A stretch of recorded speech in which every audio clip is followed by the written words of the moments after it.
ตังหาจำพวกอันสาธิต3 ล้านโยวัดวาอารามสถาน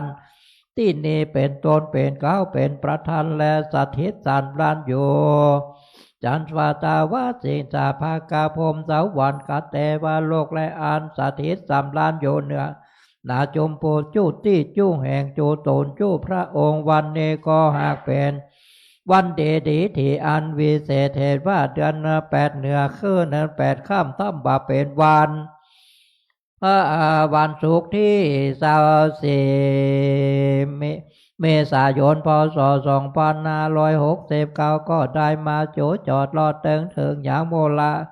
สดาผู้กาตั้งหลายจู้ห่อจูเงินจูพูดจูคนจูใหญ่น้อยยิ่งใจก็ยิ่งได้ปาการมาสานงคงควายตกแต่งแปลงพร้อมน้อมนำมายังตูปาบูผาราชาดวงดอกข้าวตอกดอกไม้ไฟแจนแล้วตานาพัตตาหารและน้ำสารทั้งหลายตั้งมวลวงนี้เพื่อว่าจักนำมาปูถวายปูจาตานแด่พระแก้วเจ้าตัง3และตังอาพระองค์ว่าสันนิแต่เดเลขอพระแก้วเจ้าตัง3และตังอาพระองค์จงเมตธรรมาเมตตาเอ็นโดคุณาวายนาปฏิการับเอายังปัลลเมสปูจาแห่งโมลาสาธาผู้กาตังหลายเรียเพื่อได้สูมดังกรรมกรรมผ่าทานนาแห่งมูลสาธาผู้กาตังหลายว่าสันนิแต่เดลีบุญญาลายสีอันนี้นามีมากเมื่อมูลสาธาผู้กาตังหลายได้มาทำบุญตันในทีกากาละวันนี้ก็ขอมาเป็นปัจจัยกรรมโจโอนหนุนยังมูลสาธาผู้กาตังหลายนายได้เอาตนตัวรอดพ้นเสียอย่างอันตรายต่างหลายต่างๆนานาเป็นตนว่าข้อปีข้อเดือนข้อวันข้อยามข้อเจ็บใครได้ภายญาติข้อโมโลกาต่างหลายต่างๆนานาเบียเทโลกาข้ออันใดที่ยังบ่ได้มาปรากฏบังเกิดกับตนตัวแห่งอุลาสัทธาผู้กาต่างหลายก็อย่าได้มาปรากฏบังเกิดแถมสังยังแถมสักปาการแถมซ้ำเพราะสองตั้งแต่มาหูตาลายามนี้ไปปานาขอโมลาสดาผู้ข้าต่างหลายจงจำเลินไปโดยอายุปีอายุเดือนอายุวันอายุยามอายุวันนาโซขาปลาปะก่อไปโดยจกปีจกเดือนจกวันจกยามไปใจขอได้เอาตนตัวตั้งไว้กำโจยังวาลาพุทธศาสนาขององค์พระสัมมาสัมพุทธเจ้าแลองค์พระมหาเจนาถ้าเจ้าไปจนเสียงเจละการเยินยาวนานนักนั้นจงจักมีเจ้งแต่ดีลีอิตังโนอาเกตุปะบุภาลาจาตานังสาโทตานาภิกาตานังอุตกังตานังอาเพจาอาสาธาลานะสัพพโลกิญะโลกุตาลามาคาภาลานิปานาปัจจโยโหตุโนเนจัง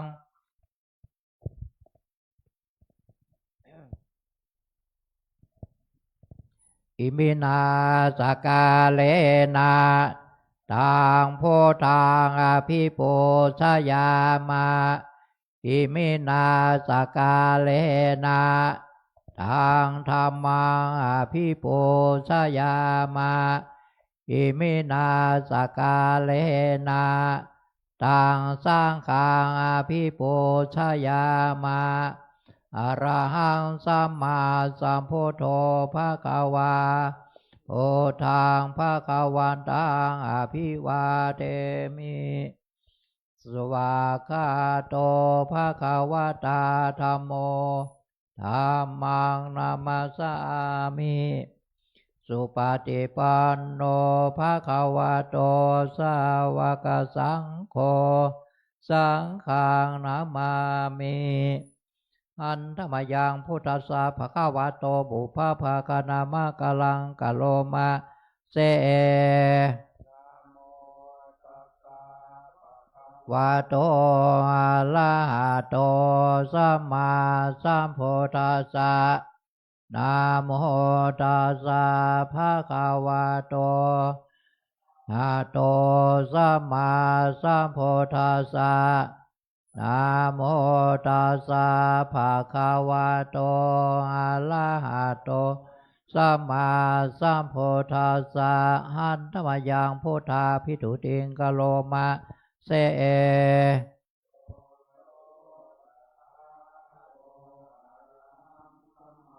สัมพุทโธเวชาจารณาสัมปันโนสุขโตโลกเวโทอนุตตะ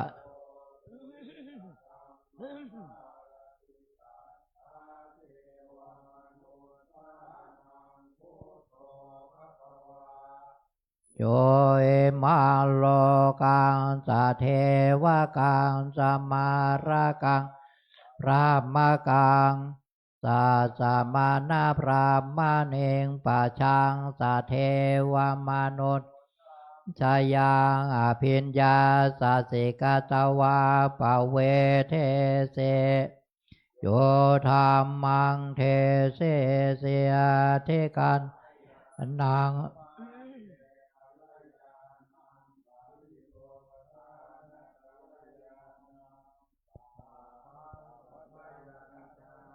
เกวลาปาเลโปนังปาเลโสตังพระมจาริยังปะกาเส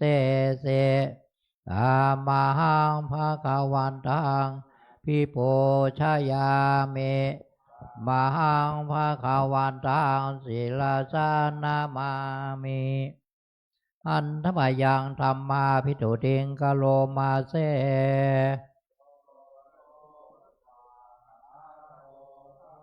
วตาธัมโมสันเตติโก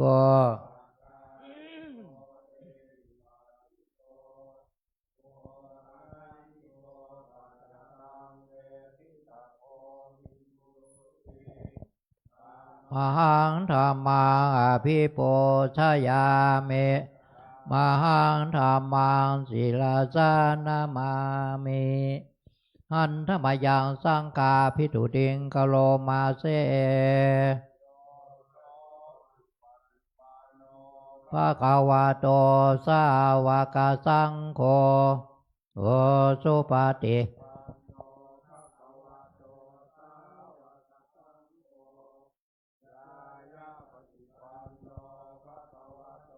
สาวกสังโฆ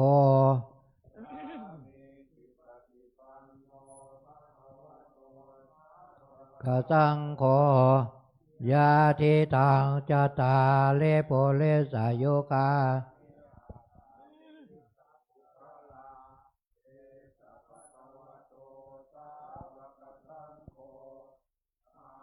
นายโยปาวเนยโยทักขิเนยโยเดกาลานิโยอนุตตลังปุญญาเขตังโลกาสาธัมมังสังฆังอภิปูชยามิหังสังฆังศิลาสานามามินะโมตัสสะภะคะวะโตอะระหะโตสัมมาสัมตัสสะนะโมตัสสะภะคะวะโตอะระหะโตสัมพุทธัสสะนะโมตัสสะภะคะวะโตอะระหะโตสัมพุทธัสสะพุทธังสรณังคัจฉามิธัม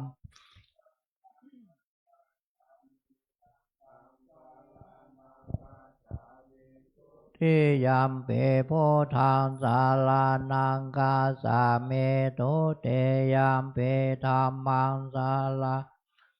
สามิตุเตยัมปิสังฆังสารนังคัสสามิตาเตยัมทังสารนังคัสสามิตาเตยัมปิธัมมังสารสามิตาเตยัมปิสังฆังสารนังคัสสามินะโมพุทธนะโมธัมมายะนะโมสังฆายะนะโมพุทธายะธัมมายะนะโมสังฆายะนะโมพุทธายะ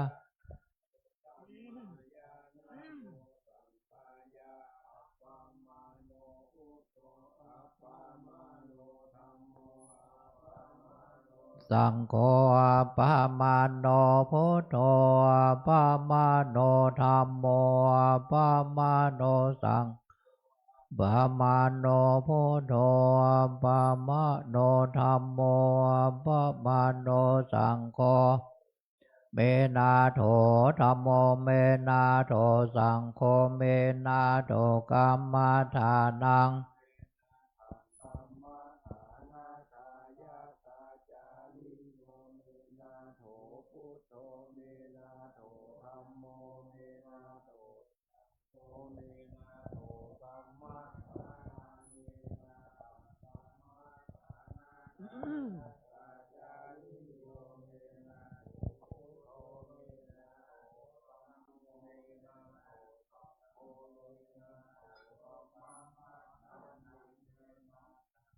มัทธานาตายากาจาริโยเมนาโถ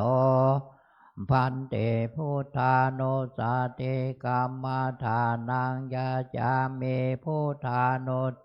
ติกัมมัฏฐานังยะธาเมพันเตหัมพันเตทานุสาติกัมมัฏฐานังเทสยามิโนสันติกัมมัฏฐานังเทธะเมพันเตหัมเตพุทธานุสันติกัมมัฏฐานังยาเมพุทธานุสันติกัมมัฏฐานังทะเมพันเตหัมพันเตปิเตอุปาจาระมาเถงยาจาเมหัมพันเตปิเตจาระสัมมาเถงยาจาเมหัมพันเตปิอุปจาระสัมมาเถงยาจาเมอิเตเปโสลาหังสัมมาสัมพุทโธเวชาจาลานาสัมปันโนนุตตโลโภเลสาธรรมสาลาติสาธาเทวมนุสสานัง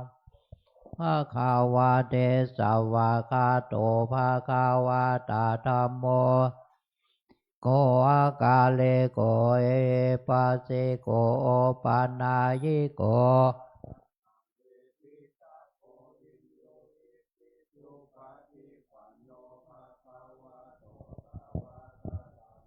โตสุปฏิปันโนภะคะวะโตสาวกสังโฆยายาปฏิปันโนภะคะวะโตก็สังโฆสามิเจปฏิปันโนภะคะวะโตสาวกสังโฆจตาริปุเรสายุคาเนอัฏฐาปุเรสาปุคลาขาวะโตสาวกสังโฆอาหุนายโยปาหุนายโยลนิโยอนุตตลังปุญญักตาโลกัสสะเทอาเทเอมัสสะเมงกายเยโลมานาขาทันตาตาโจมังสังนาหาโลอาเทอาเทว่ากังอาทายายากานังกิโลมากังเปหากังปาภาสังอันตัง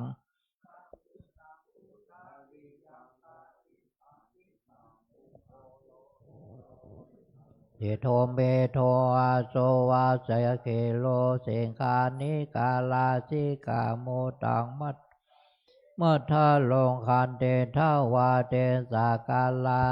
ยังอาตาภาโวอานิจอนาตาอาโสเจ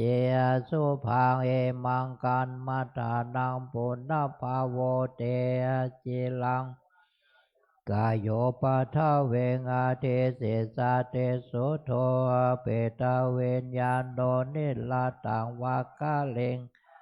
ปัทเวทาโดอาโพธาโดเตโสธาโดธรรมโม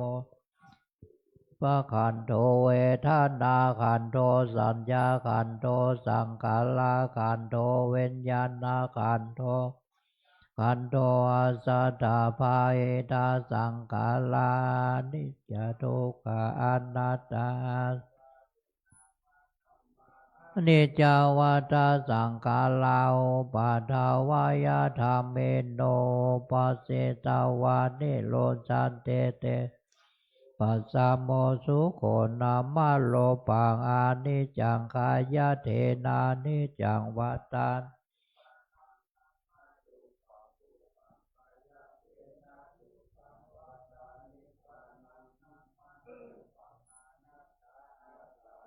ปัเทนาสาลังวาตานิปานังนามะโลปังอานิจจังทัญญทุปังทุกขังปังอนัตตานิจังวาตานิปานังสุขังวาตานิปานังวาตานิปานังเป็นปานังปาละมังสุขังสา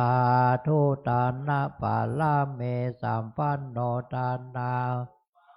ลาเมสัมปันโนตานาปาลามาตาปาลาเมสัมปันโนเทวะปาลาเมสัมปันโนอิติปิโสภะคะวาสีลาปาลาเมสัมปันโนอุปปาลาเมสัมปันโนศีลาปาลามาตาปาลาเมสัมปันโนเตกาโลนามุทิตาอุเบกาปาลาเมสัมปันโน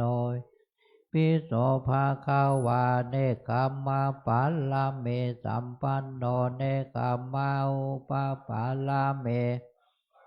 เนกัมมาปาลามาตาปาลาเมสัมปันโนเมตตาลุนาโมทิตาอุเบกาปาลาเมสัมปันโนอิติปิโสภะคะวาลาเมสัมปันโนปัญญาอุปปาลาเมสัมปันโนปัญญาปาลามาตาปาลาเมโตเมตตาไมเตกาโลนามุทิตาอุเบกาสัมปันโนอิติปิโสภะคะวะเวเลญาปาลาเมสัมปันโน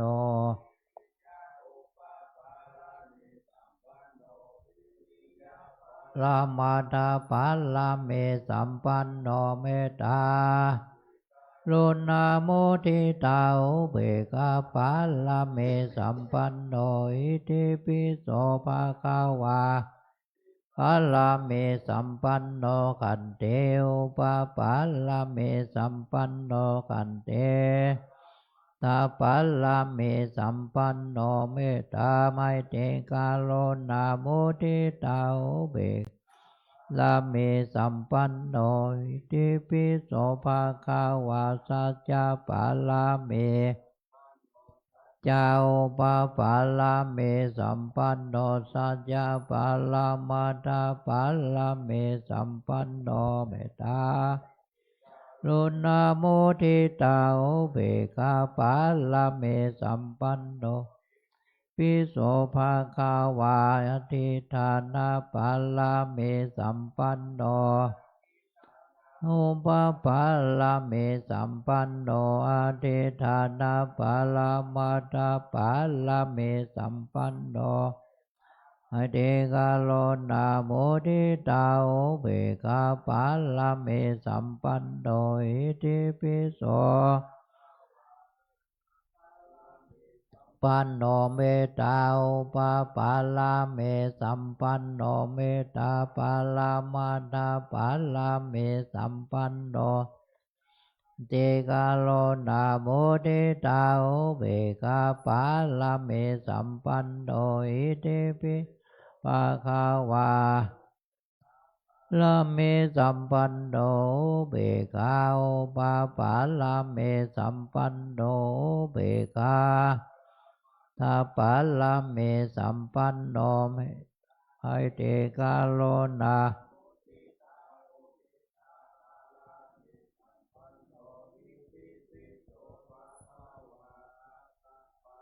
มีสัมปันโนทัสสะอุปปาลาเมสัมปันโนทัสสะปาลามาตาปาลาเม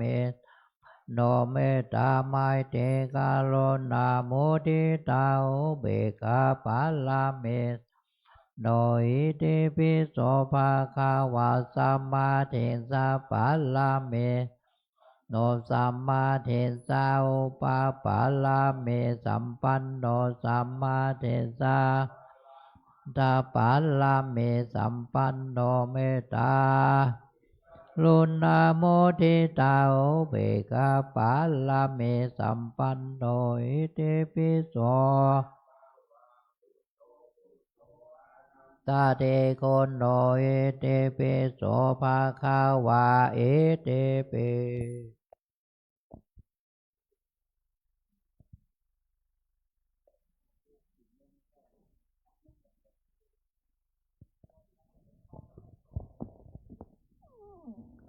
ครับพระเจ้านี้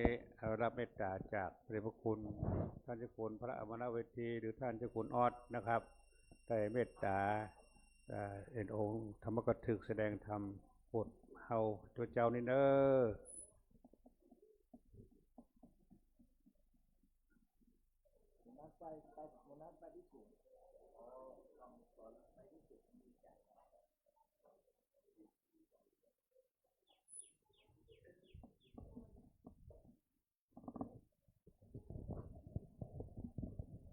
ครับทุกคนทุกท่านปนมมือ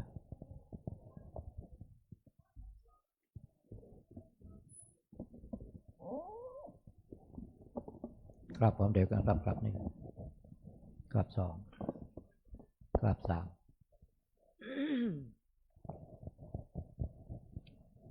อิมินาสกาเลนะตังโพธังอภิปูชยามะอิมินาสกาเลนะตังธัมมังอภิปูชยามะอิมินาสกาเลนะตังสังฆังอภิปูชยามะอะระหังสัมมาสัมพุทโธภควาโอ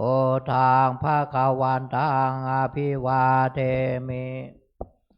สวากขาโตภควตาธัมโมธัมมังนามัสสามิสุปฏิปันโนภควโตสาวกสังโฆสังฆังนามามิครับขอเชิญทุกท่านต่อไปกราบท่านเจ้าคุณและพระมหาพร้อมเดียวกันครับกราบหนึ่งกราบสองกราบสามมายังพันเตเตสาลาเนนาสาหะปัญจศีลานิยาจา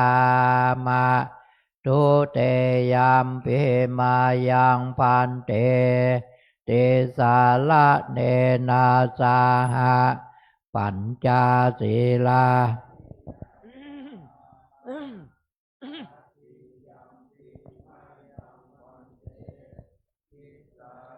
เนนาสาหะ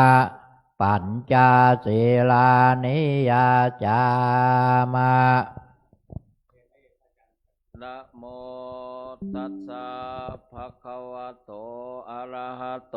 สัมมาสัมพุทธัสสะนะโมตัสสะภะคะวะโตอะระหะโตสัมมาสัมพุทธัสสะนะโมตัสสะภะคะวะโตอะระหะโตสัมมาสัมพุทธัสสะนะโมตัสสะภะคะวะ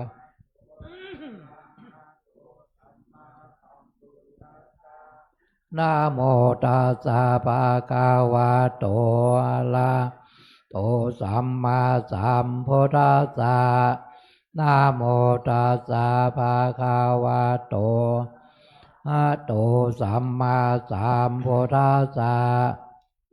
พุทธังสรณังคัจฉามิพุทธังสรณังคัจฉามิธัมมังสรณังคัจฉามิธัมมังสรณังคัจฉามิ สังฆังสารนังคัจฉามิ สังฆังสารนังคัจฉามิ ทุติยัมปิพุทธัง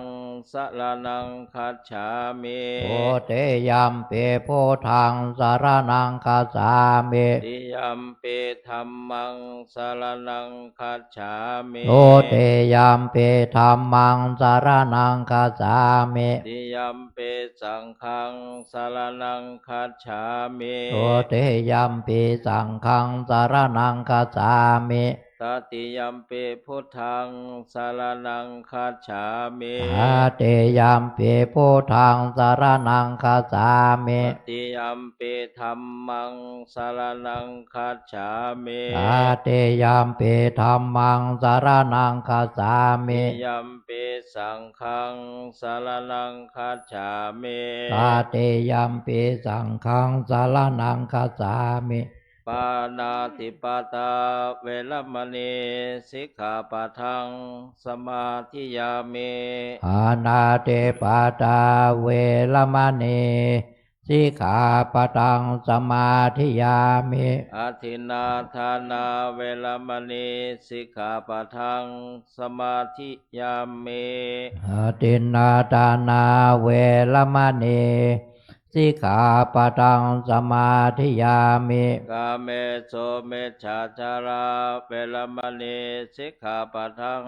สมาธิยามิ กาเมโสเมสาจาลาเวรมณีสิกขาปะทังสมาธิยามิ โมสาวาทาเวรมณีสิกขาปะทังสมาธิยามิ มุสาวาตาเวรมณีสิกขาปะทังสมาธิยามิ สุราเมรยามัชฌปมาทัฏฐานาเวรมณีสิกขาปะทังสมาธิยามิ สุลาเมลายามาชาปามาตาฐานาเวรมณี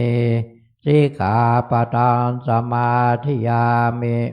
อิมานิปัญจสิกขาปทานิสีเลนะสุขติงยันเต สาธุ สีเลนะโภคสัมปทา สาธุ สีเลนะนิพุติงยันเต สาธุ ตัสสมาสิลังวิโสทะเย อามาพันเตครับปดประโยงขบัดครับนึกสาธุกาสาวตานาปินเดปาตังตานังนาปัจจายโยโหนตุโนเนจังสาธุกาสาวตานาปินเดปาตังตานังนาปัจจายโยโหนตุโนเนจังสาธุกาสาวตานาปินเดปาตังตานังนาปัจจายโยโหนตุโนเนจัง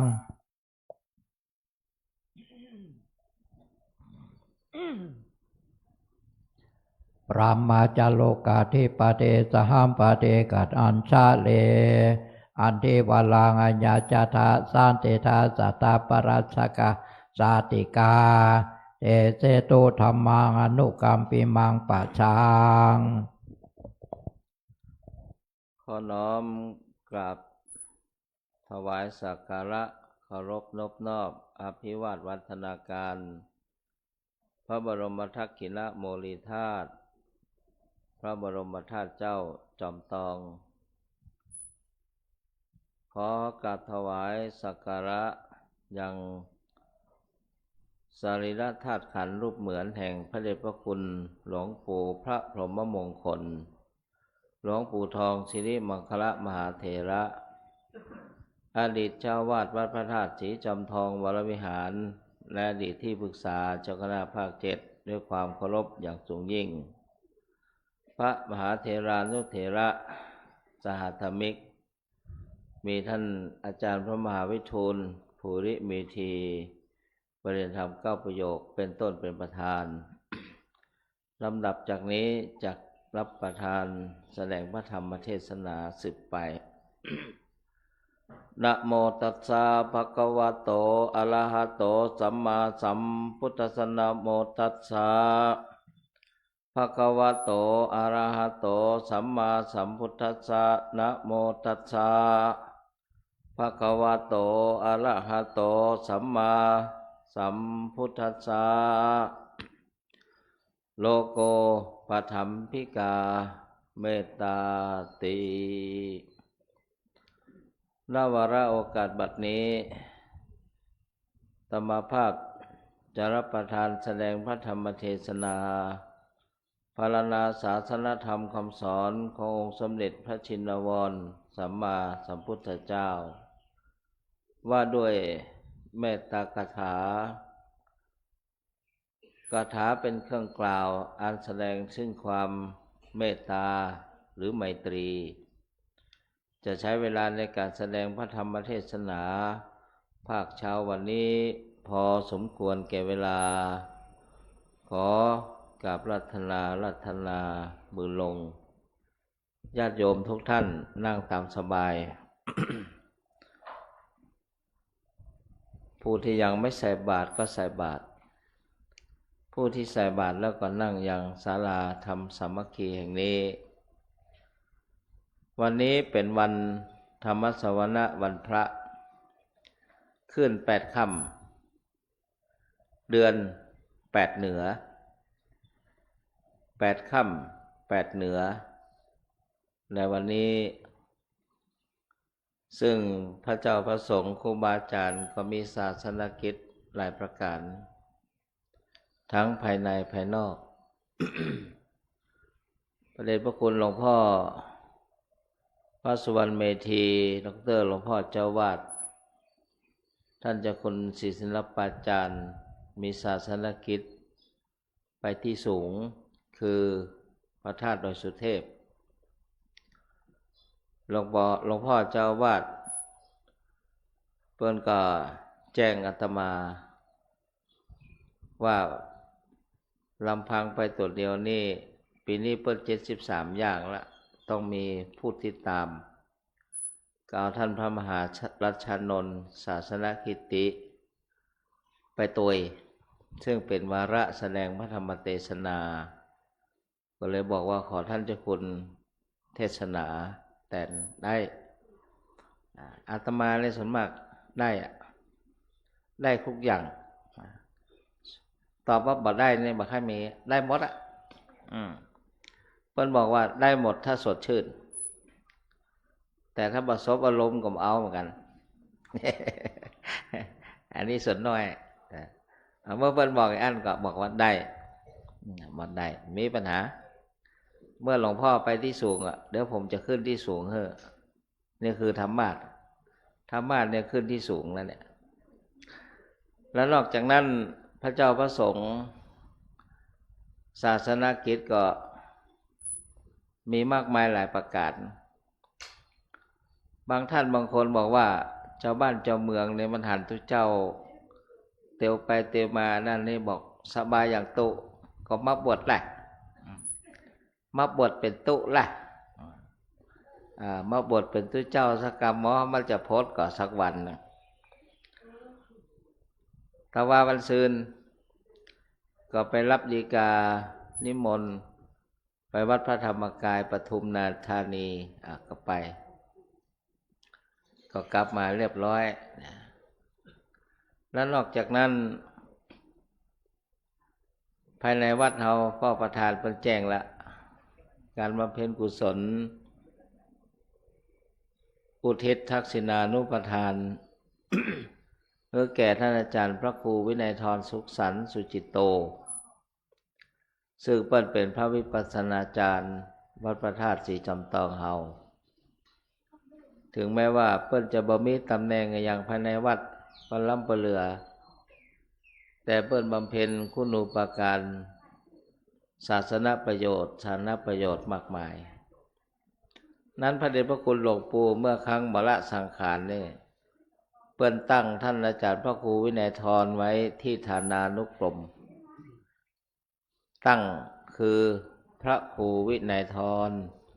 สุขสันต์สุจิตโตเมื่อหลวงปู่ละสังขารไปแล้วตั้งมาได้แล้ว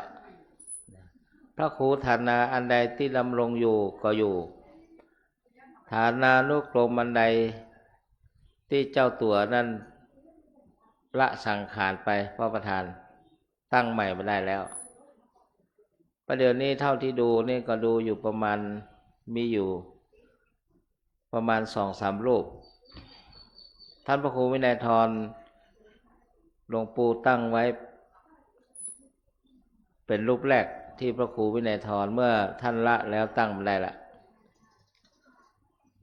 ปัจจุบันที่อยู่พระครูประหลัดสุวัฒนมงคลสิทธิคุณอันนี้เปิ้นฮ้องว่าพระครูประหลัดเบอร์ 1คือรองสมเด็จพระครูประหลัดรองสมเด็จคือหลวงปู่เฮาพระพรหมมงคลอันที่สองพระครูพิสารสรคุณก็นี้ก็อยู่ท่านเจริญพระครูวินัยธรตั้งได้พิจิตรสรการพระครูพุทธศาสตร์นี่เป็นพระครูพุทธศาสตร์สุประดิษฐ์สัญญบัตรตั้งมาได้ละหายไปเลยตัวก็ยังอยู่ล่ะแต่ว่าชื่อนั้นหายไปละนั้นอย่างใดศรัทธาญาติโยมวัดพระธาตุสีจอมทองเฮาทางคณะสงฆ์คณะกรรมการเฮาก็ได้หารือกันว่าบำเพ็ญกุศลหรือท่านพระครูก็มาตามว่า9 คืน 10 วันในเวลา 20 นาฬิกาของทุกวัน 2 ทุ่มก็มีแสดงพระธรรมเทศนาและสวดอภิธรรมไปเรื่อยๆไปจนถึงวันที่29วันที่30ที่จะถึงนี้เป็นวันประชุมเพลิง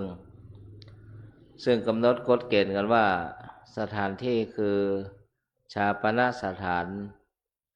หรือว่าปัจจสัญญาแบนตรงนั้นนะศรัทธาญาติโยมวันที่30ถ้าอยู่จอมทองนี่มีอยู่2ที่ที่จะเบื้องท้ายที่จะไปคือบอกไปบ้านน้อยก็ไปบ้านสันบ้านสันเนี่ยคืออย่างสัญญาแบนบ้านดอยนี่คือดอยแก้วมี2ที่นี้เพราะฉะนั้นศรัทธาญาติโยมสาธุชนทั้งหลายก็ทราบถึงศาสนกิจภารกิจภายในวัดอย่างไรก็ตามท่านทั้งหลายมาพิจารณาถึงศาสนธรรมคำสอนของพระสัมมาสัมพุทธเจ้าผู้เป็นพระบรมครูพระพุทธเจ้า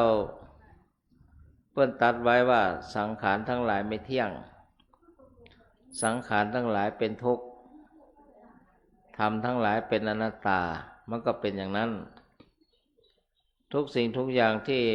เฮาหันปรากฏขึ้นมาในโลกใบนี้เป็นสังขารทั้งสิ้นนั้นแม้กระทั่งเฮาก็เป็นสังขารอย่างหนึ่งเหมือนกันจึงไม่เที่ยงสังขารเป็นทุกข์สังขารทั้งหลายเป็นทุกข์เกิดแก่เจ็บตายก็เป็นทุกข์ความชราความลำบากก็เป็นทุกข์การดำเนินชีวิตก็เป็นความทุกข์ความลำบากเหมือนกันก็เป็นธรรมดาอย่างนี้แล้วธรรมทั้งปวงเป็นอนัตตาทุกสิ่งทุกอย่างบ่สามารถที่จะบังคับบัญชากำหนดกฎเกณฑ์คือมันเป็นไปในอำนาจของเฮาเท่านั้นแม้แต่เฮายัง บ่สามารถที่จะบังคับบัญชาได้มันเป็นไปตามเหตุตามปัจจัยความเกิดความแก่ความเจ็บความตายนี้เป็นธรรมดาในสังสารวัฏหรือวัฏสงสารที่ยาวนานนี้แต่อย่างไรก็ตามเมื่อเราดำเนินชีวิตอยู่นั้นสิ่งที่สำคัญที่สุดขอเราได้เป็นผู้ประพฤติปฏิบัติธรรมเป็นผู้ประพฤติปฏิบัติธรรมเพราะว่าผู้ประพฤติธรรมนั้นย่อมอยู่เป็นสุขทั้งในโลกนี้และในสัมปรายะภายภาคหน้าแล้วจะเป็นอย่างไรเรื่องของมันเตอะแต่ที่สำคัญที่สุดคือปัจจุบันเขาทำมาอย่างพ่องทำอย่างไรได้ทำตามคำสอนพระพุทธเจ้าหรือไม่ศรัทธาญาติโยมชีวิตคนเฮานี่เขาต้องตั้งเข็มทิศไว้เข็มทิศคืออย่างเขาจะไปเชียงใหม่ไปละปูนไปกรุงเทพ จะไปโดยรถโดยสารหรือจะไปทางเครื่องบินมันจะขับไปเลยนะกัปตันเนี่ยเปิ้นมันจะขับไปเลยใครไปไหนก็ไปบ่ใจเปิ้นตั้งเข็มทิศไว้หรอใจจะไปกรุงเทพกำหนดจะไปลงสุวรรณภูมิแล้วมันไปลงดอนเมืองก็บ่ใจนะมันไปดอนเมืองตั้งไว้จะไปลงสุวรรณภูมิเล่นๆก็บ่ได้เปิ้นตั้งเข็มทิศยังได้ก็ตามชีวิตคนเฮานี่ก็เหมือนกันเมื่อเฮายังมีชีวิตอยู่ย่อมชื่อว่าเป็นผู้ประพฤติปฏิบัติธรรมในทางพระศาสนานี่พระสัมมาสัมพุทธเจ้าตรัสถึงหลักธรรมะที่สำคัญเรียกว่าพรหมวิหารธรรมพรหมวิหารธรรมนี้เป็นเครื่องธรรมเป็นธรรมะเครื่องอยู่ของพระพรหมผู้ประเสริฐเป็นธรรมะเป็นคุณธรรมชั้นสูงเรียกว่าพรหมวิหารธรรมธรรมอันอยู่เป็นเครื่องอยู่อันประเสริฐหัวข้อธรรมมีเอาท่านทั้งหลายรู้อยู่แล้วหนึ่งเมตตาเมตตาตัวนี้หรือไมตรีเนี่ยเป็นธรรมะที่สำคัญศรัทธาญาติโยมความเป็นผู้มีไมตรีมีเมตตาจิตเนี่ยอานุภาพมันสูงมันมีพละมันมีกำลังแม้กระทั่งในคณะเรายังมีชีวิตปัจจุบันถ้าเรามีเมตตาแม้แต่สัตว์ทั้งหลายมันก็บ่พุทธร้ายมันก็บ่เบียดเบียนเราข้อนี้เป็นความจริงที่สำคัญคือเมตตาจิตคือไมตรีตัวนี้เป็นเรื่องที่สำคัญบางทีพระเจ้าพระสงฆ์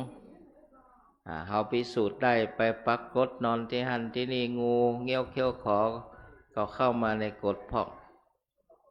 เมื่อก่อนนั้นพระสงฆ์ปริวาสหลายปีแล้ว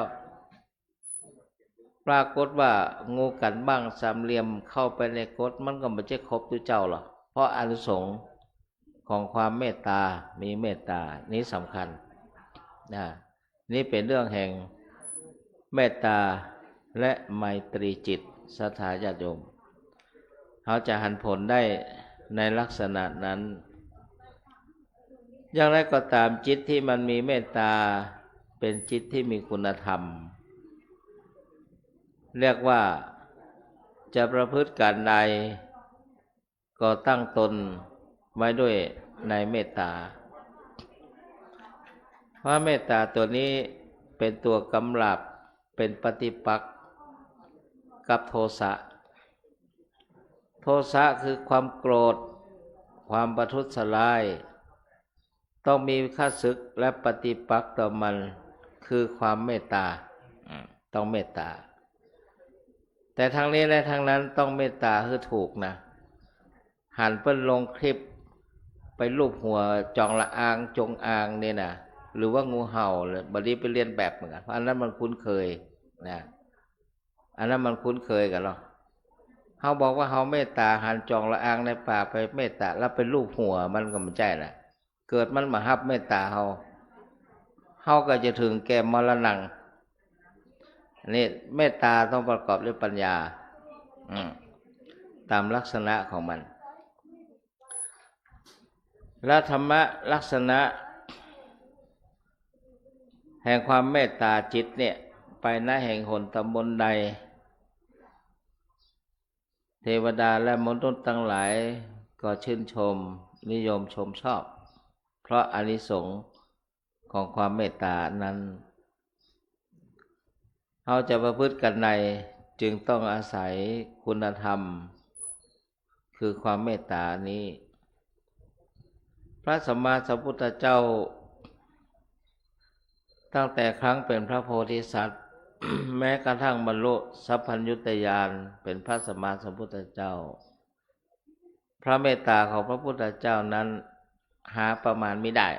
นะมีครั้งหนึ่งศรัทธาพระเทวทัต พร้อมในพักพวกในสมุนก็ปล่อยช้างที่ดุร้าย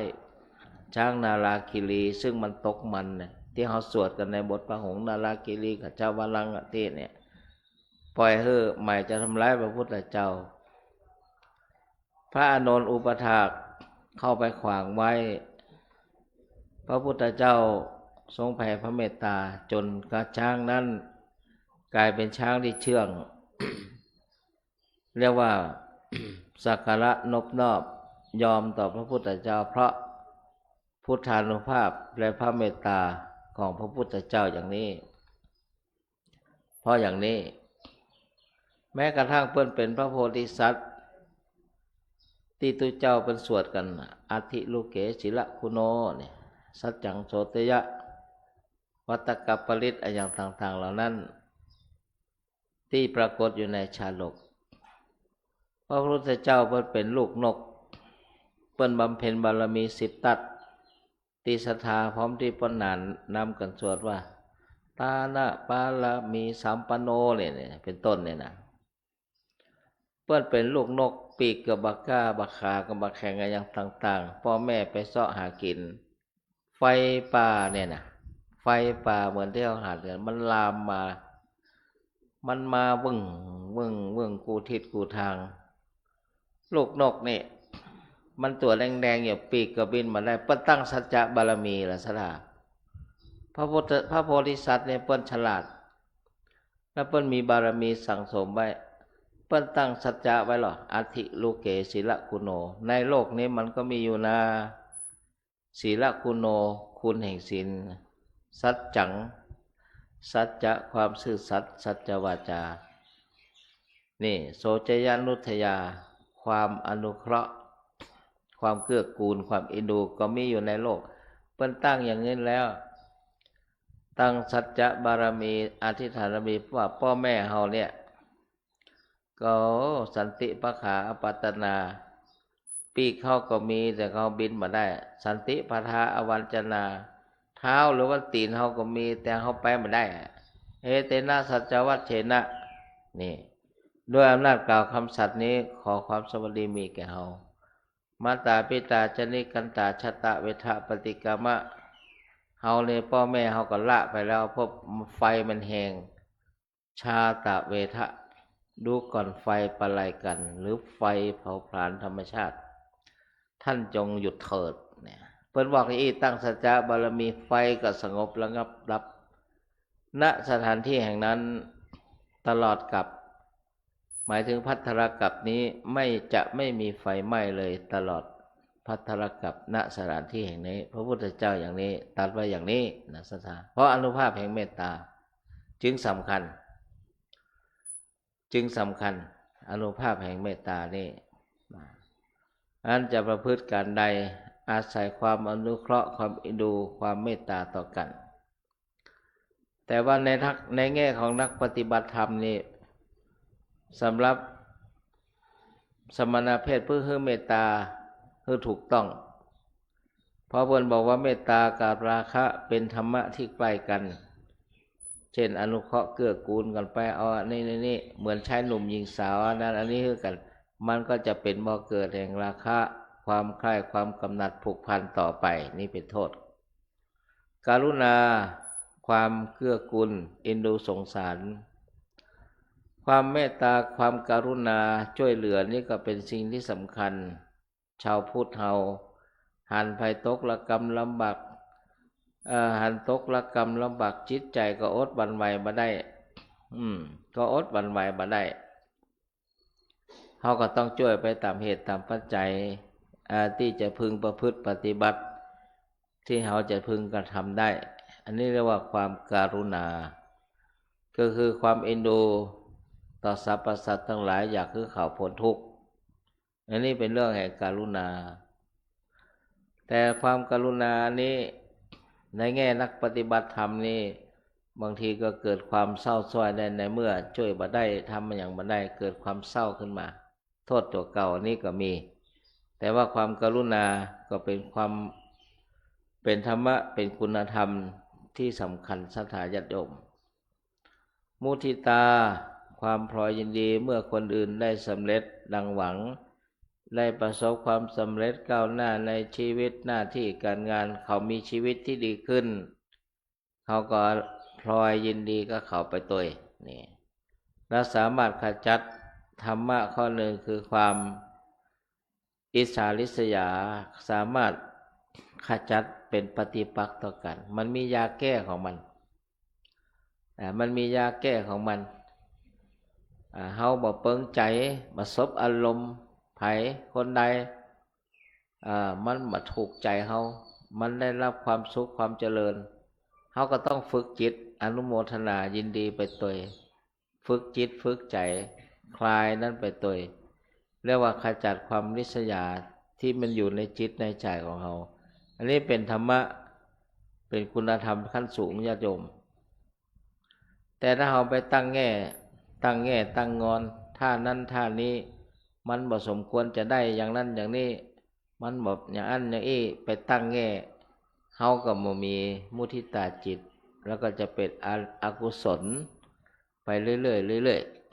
ๆอันท้ายที่สุดคืออุเบกขาความวางเฉยความวางเฉยนี่มันเป็นชื่อเรื่องแห่งการใช้ปัญญาเหมือนรถที่มันไปเรื่อยๆของมันคนขับรถนี่มันจะกำพวงมาลัยไปเรื่อยๆต่างมันซื้อไปขับรถไปเรื่อยๆมันประคองพวงมาลัยไว้ก็เปรียบเหมือนอุเบกขาเนี่ยในเมื่อเมตตากรุณามุทิตาแล้วเหมือนพ่อแม่เขาเนี่ยพ่อแม่เลี้ยงลูกแต่น้อยมาส่งเสียเรียนหนังสือเมื่อเขามีจบแล้วทำการทำงานมีครอบครัวฝั่งเป็นฝาก็ไปวุ่นวายอย่างเขานักเรื่องของเขาเตอะเขาใหญ่แล้วเขาเลี้ยงมาใหญ่แล้วก็คืออุเบกขามันจะไปทำการทำงานตั้งใดก็ปล่อยเขาทำไปความฮักความห่วงใยมันมีเสมอแต่เขาใหญ่แล้ววางไปวางมันลงไปเนี่ยเรียกว่าเป็นอุเบกขาเป็นความวางเฉยเรียกว่าเฉยด้วยปัญญาถ้าเฉยบ่ฮู้เรื่องบ่ฮู้ราวบ่ใส่ใจในภารกิจหน้าที่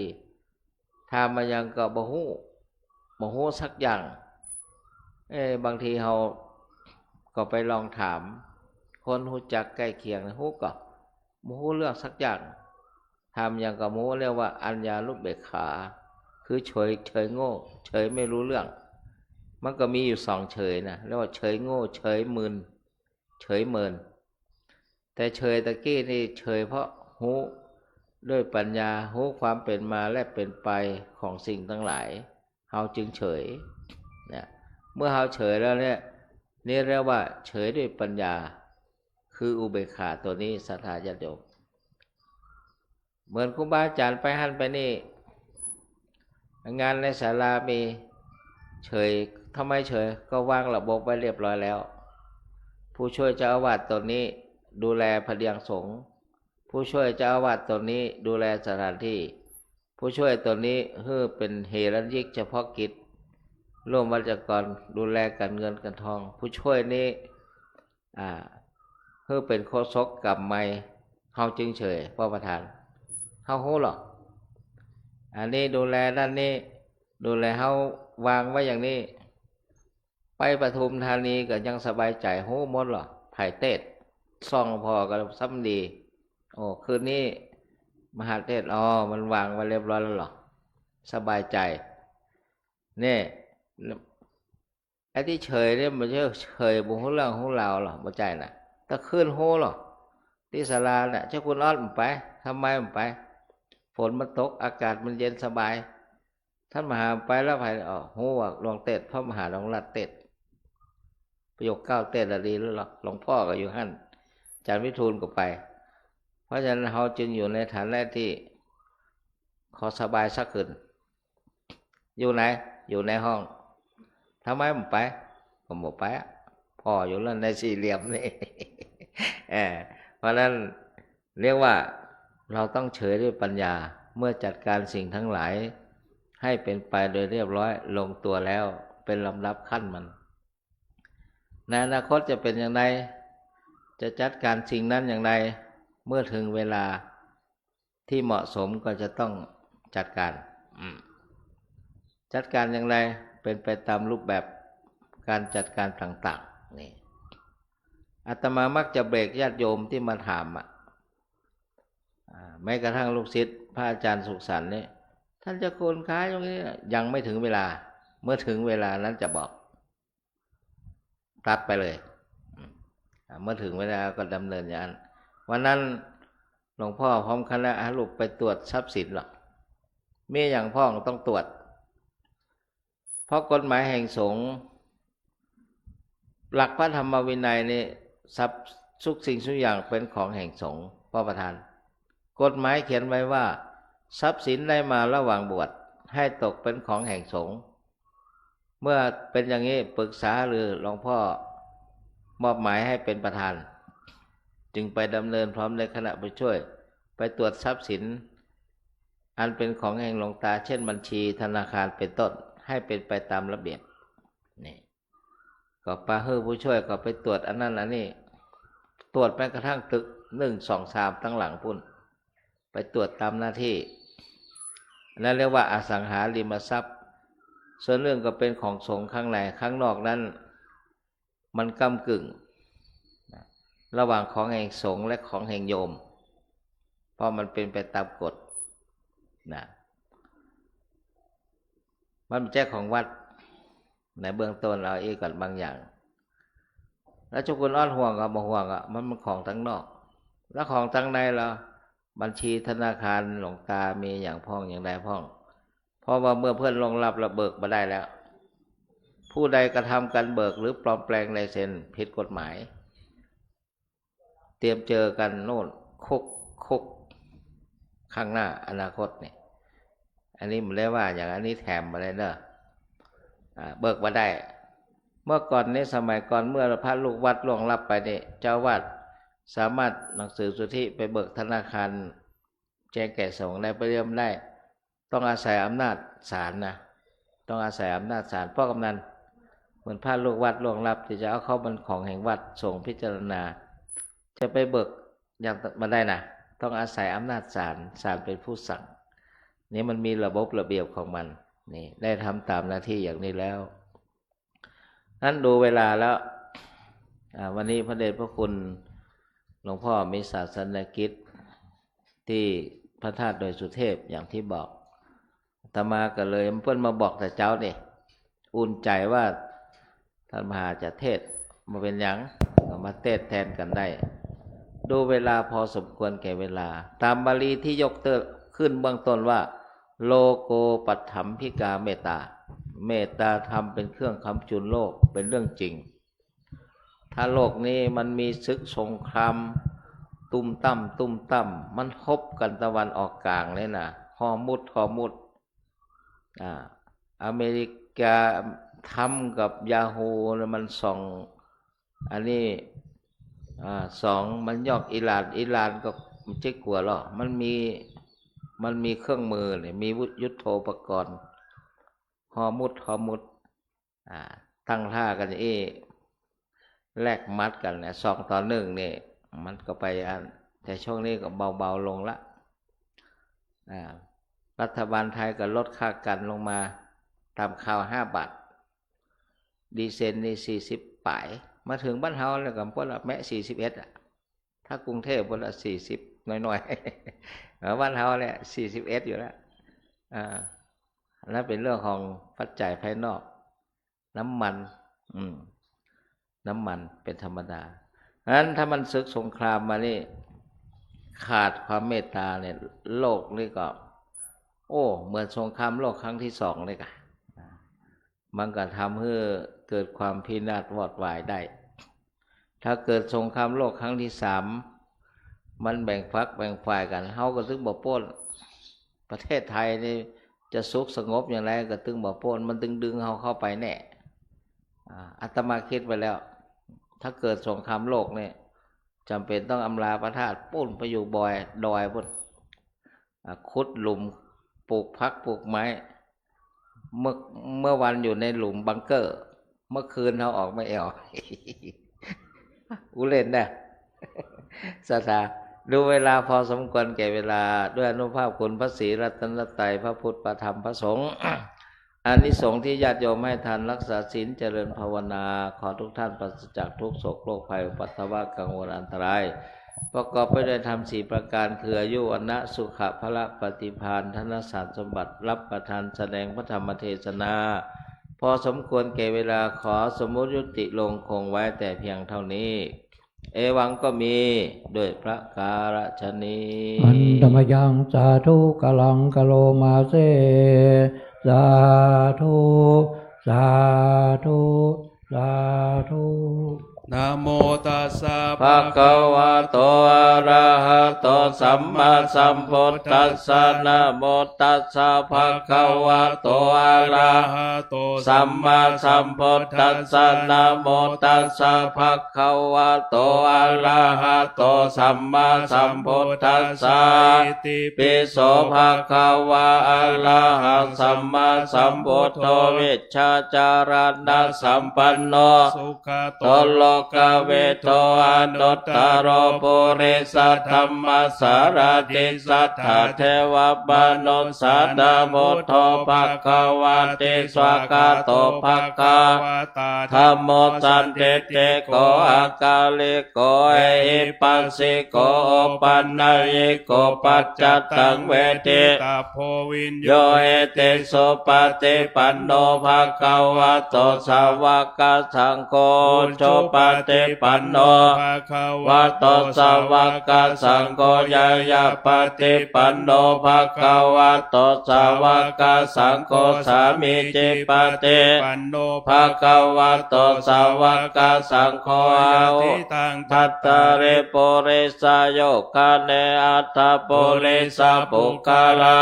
สัพพะ ภะวะโตสาวกสังโฆอาหุนายโยปาหุนายโยทักขินายโยอัญชลิกาลนิโยอนุตตรัมปุญญเขตังโลกัสสาติ มหา การุณิโกนาโถอิตายัสสะปะปะเนนาโมเรตปัลลมิสัพพะปะโต โพธิ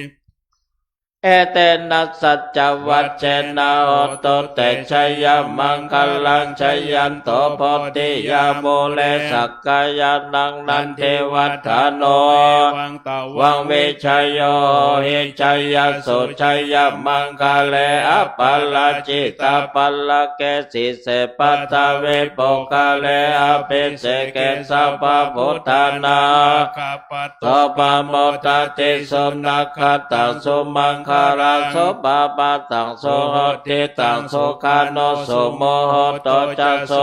ทางพระมจา เด รี โสปะทักขินังกายกัมมังวาจากัมมังปะทักขินังปะทักขินัง มโน กัมมังปะเนติเตปะทักขินาปะทักขินาเนกตนารพันตเถปะทักขิเน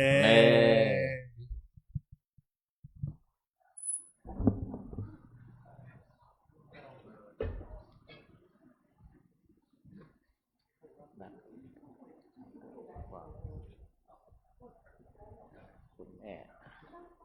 วางบนนี่ก็ได้สาธุ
ศรัทธาญาติโยมนึกถึงบุรพชนคนวัดพระธาตุพ่ออุ้ยแม่หมอนคนเฒ่าคนแก่ผู้ล่วงลับขันสืบวรศาสนาตลอดถึงครูบาอาจารย์ผู้ล่วงลับสัมพันธชนยะถาวาลิวาหาปุราปาลิปุเรนติสาคาลังเอวเมวะอิโตทินังเปตานังอุปกัปปติอิจิตังปฏิตังตุมหังคิปะเมวะสมิจจตุสัพเพปุเรนตุสังกปาจันโทปนะระโสยถามณิโชติระโสยถาโสยติธัมโมจายังนิทัสสิโตเปตานะภูชาจักกตาอุลาลาภลัญจาภิกขุนะมโนปทินังตุเมหิปุญญังปสุตังอนาปกันติเตอัทลัทธาสุขิตาเวรุณหาพุทธศาสเนอโลคาสุขิตาโหทะสาสพเพยติภิสัพพิติโยวิวัชชันตุสัพพะโลโควินัสสตุมาเตภวัตวันตารายโยสุขีทีคายโกภวะอภิวาทนาสีริสานิจังพุทธาปัจจายโนจตตารโอธรรมาวัฏันติอายุวโนสุขังภะลังสาธุสาธุสาธุครับคณะสัตตาเจอกันโยกกันเข้าแล้วก็บาตรมาถวายท่านพระคุณเจ้าครับ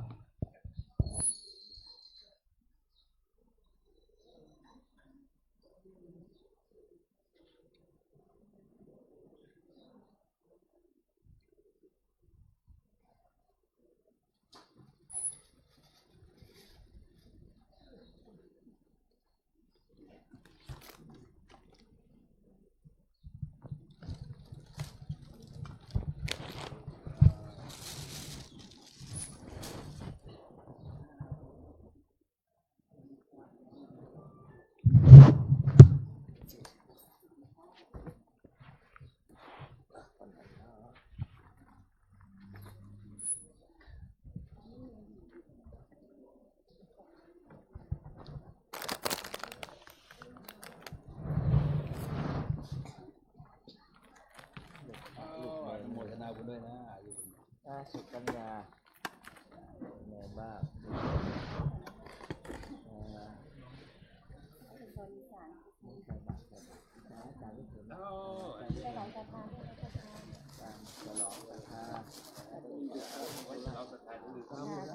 สมปองทานได้ใส่บาตรให้น้องอายุวันโนสุขังพลาโยมก็ได้บุญมาแล้วแปลกหายแล้วยังหายนะ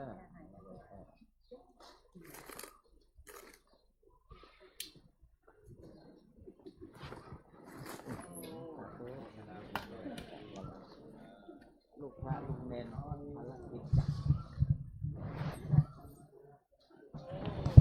โกไปด้วยแล้วโกอายัดนี้เลยนะครับแม่อายุวันโนสุขังพลา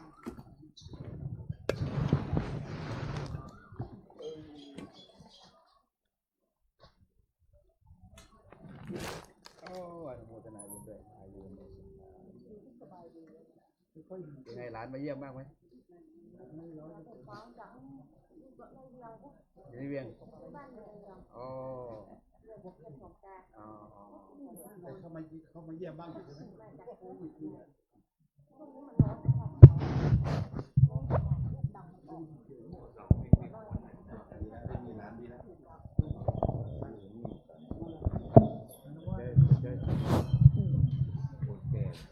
เดี๋ยวรอศรัทธาญาติโยมในประเคนข้าวน้ำภชนาอาหารถาดให้เรียบร้อยเมื่อญาติโยมกลับไปนั่งที่เดิมแล้วก็ป้อนนานจะได้กล่าวคำถวายแม่ราศีจิตตั้งตรงพระไตรลักษณ์อย่าให้ฟุ้งซ่านป้อนนานจะได้กล่าวคำถวายถ้าพร้อมแล้วครับกล่าวคำถวายพร้อมเดียวกันครับเนี่ยท่านนโมพร้อมเดียวกันครับนะโมตัสสะภะคะวะโตอะระหะโตสัมมาสัมพุทธัสสะนะโมตัสสะภะคะวะโตอะระหะโต สัมมาสัมพุทธัสสะนะโมตัสสะภะคะวะโตอะโตสัมมาสัมพุทธัสสะว่าพร้อมด้วยกันครับอิมานิมายังพันเตปัตตานิสัปปาริวาลานิภิกขุสังฆัสสะโอโนชยามะสาธุโนพันเตภิกขุสังโฆอิมานิปัตตานิสัปปาริวาลานิ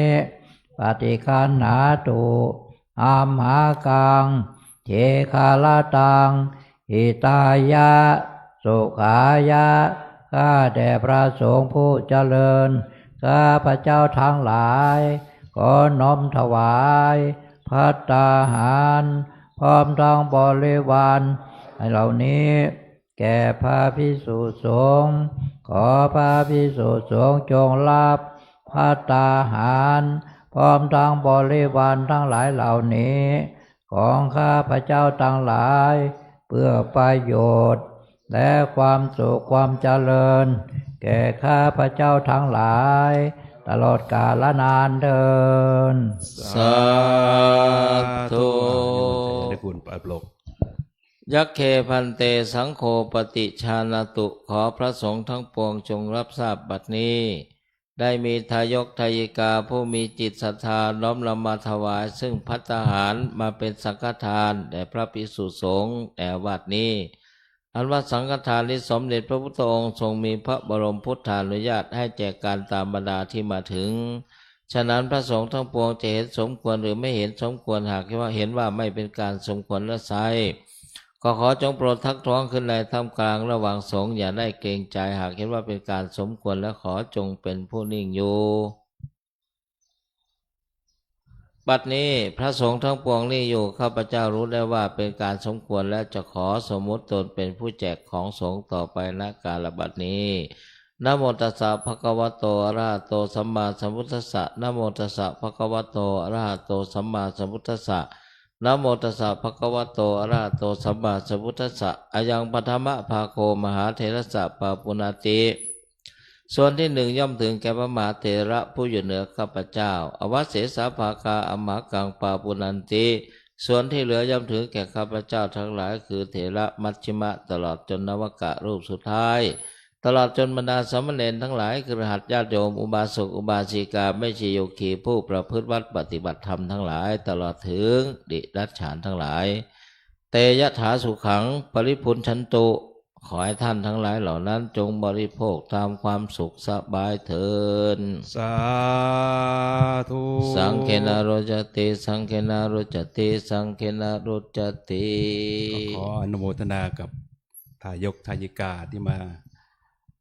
ร่วมทำบุญในวันนี้ในวันธรรมสวนะ หลายท่านอาจจะมองดูว่าเนนไปไหนหมด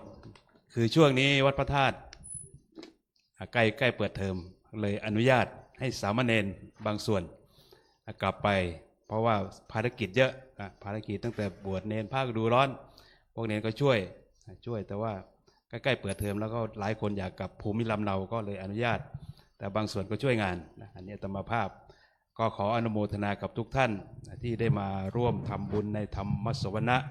มาร่วมกันส่งเสริมพุทธศาสนา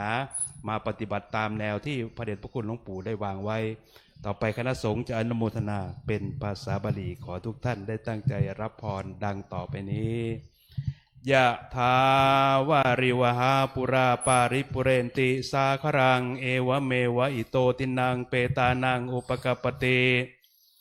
อิจิตังปัจจิตังตุมหังคิปะเมวะสมิจฉตุสัพเพปุเรนตุสังกปาจันโทปนารโสยถามณิโชติราโสยถาสัพพิติโยเววัชชันตุสัพพะโรโควินาศตมาเตภวัตวันตาร ายโยสุเขเทคายุโกภวะ สัพ เพติโยเววัชชันตุ ตุสัพพะโรเวนนัสสตุมาเตปวัตวันตรายโยสุเขเทคายุโกปวัสสัพเพติโยวิวัชชันตุสัพพะโรโคเวนัสสตุมาเตภวัตวันตรายโยสุเขทิคายุโกภวะอภิวาทนาสิเลสเนจังวุฒาปจายโนจัตตารโอธรรมวัฏันติอายุวันโนสุขังภาลายุโทภระโทเทโรวันนัทโทปฏิภาณโทสุขัสสะทาตาเมทาเวสุขังโสอธิคาจติอายุทัตวาภลาวันนังสุขันจะปฏิภาณโตทิกายยัสวาโหติยาทายาโทปปัจจเตเตยัญจโคทาเกนาเทนาสังฆัมเบสปเตติตาเทคาระสังเอตายาสถานะโสปกาปฏิโสยติธรรมโมจายังเนตัสสิโตเปตานาโพชาจักตาอุราภรัญจะเวโคนมันโนปเทนันโตเมหิปุญญาปสุตังอนาปกันเตยสิทธิทานนางลาภังสดเทภคยังสุขังพลังสิริอายุจวันโนจะโภคังวุฒิจยสวัสตวัสสะจะอายุจะเจวเสเทภวันตุเตภวัตุสัพพมังคลังราคัตตุสัพพเทวตาสัพพพุทธานุภาเวนัสตาโสเทภวันตุเตภวัตุสัพพมังคลังราคันตุสัพพเทวตาสัพพธรรมานุภาเวนัสตาโสเทภวันตุเตภวัตุสัพพมังคลังราคันตุสัพพเทวตาสัพพสังฆานุภาเว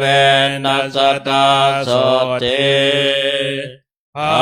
วันตุเต ยังจะตุทังพงเตสาธุสาธุสาธุครับต่อไปขอเชิญทุกท่านนั่งสมาธิเจริญภาวนาแผ่เมตตากุศลผู้บุญด้านต่อไปครับ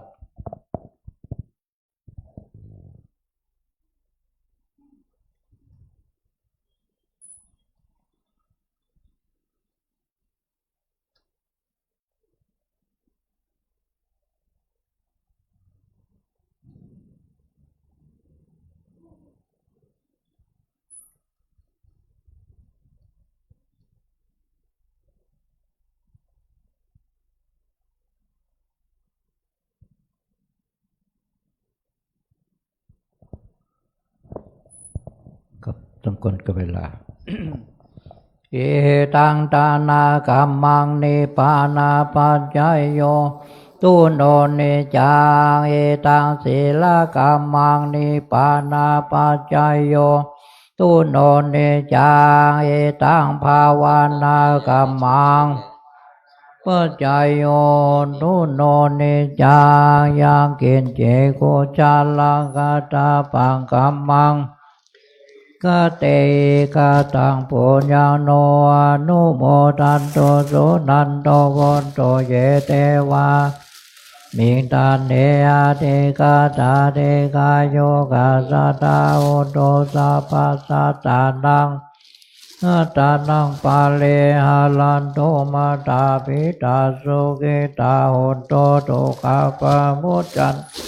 เตยะเตกาสุกิตาหุนโตโตกาปะมุจจันโตหุนโตโตกาปะมุจจันโตสัพเพปิสัสสะเพญากาสัพเพเปตาหุนโตโตกาปะมุจจันโตสัพเพสุขิตาหุนโตโตกาปะมุจจันโตสัพเพเทวะสุขิตาหุนโตโตกาปะมุจจันโตสัพเพอาจาริโยสุขิตาหุนโตโตกาปะมุจจันโตสัพพะเตนะสะเมตันตุโกวันตาเมพุทธาสัพพะเมโตสังฆามาตาเม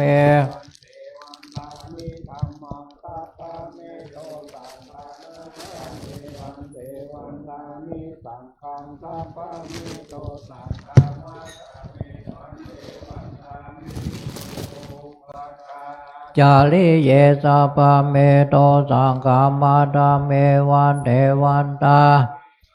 ทานาสัพพะเมโตสังฆามาตาเมวันเทวันตาเมมะเมมาตาสิมายาสัพพะเมโตสังฆามาตาเมวันเทวันตาทิจาสัพพะสัพพะทาเนโสภะเทธิกาสาเลลาธาโตมา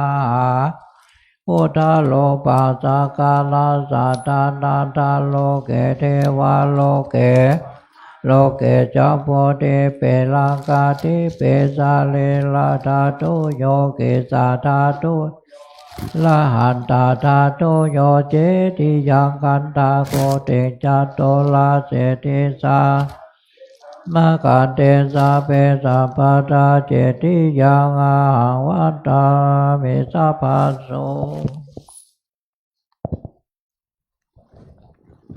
ครับต่อไปก็วันตาน้อยลูกเหมือนหลวงปู่กระท่านพระคุณเจ้าทุกตัวองค์ครับวันตาเมปันเตสาปาปาลาทังเมปันเตมะยังกาตังปุญญังสามินาตาปังสามินากาตังปุญญังไมหังตาปังสาธุสาธุอนุโมทามิ ในนามคณะสงฆ์ขอกล่าวคำว่าจัตตารโอธรรมาวัฏันติอายุวันโนสุขังภารา สาธุสาธุสาธุครับกล่าวกับลาผมเด็กก็อันทธานิมายังพันเตกัจจามาพาหุกิจจามายังพาหุการณียา